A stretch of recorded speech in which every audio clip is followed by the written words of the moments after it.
Нито една сериозна голяма медия в България, освен може би Вестник Труд, не съм сигурен, не отрази, уважаеми зрители. Това, което западните медии, между другото, гърмят. Урсула фон дер Лайен беше призната за виновна.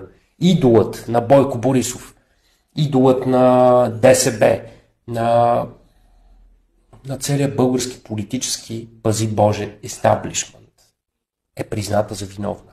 Защо? Сега ще си поговорим именно за това. Урсула фон дер Лайен беше призната за виновна от Европейския съд при това, който застана на страната на вестник Ню Йорк Таймс в делото срещу Урсула и става въпрос за информацията, която тя укрила за COVID ваксините.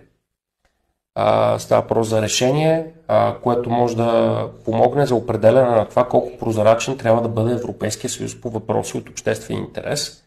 И в този смисъл съдиите решиха, че Европейския съюз не е трябвало да отказва искане на журналисти от Ню Йорк Таймс да получат достъп до съобщенията, разменени по време на преговори между Урсула и шефа на Pfizer.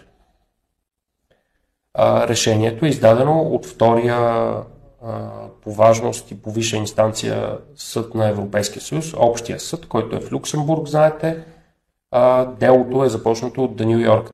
Нито една сериозна голяма медия в България, освен може би Вестник Труд,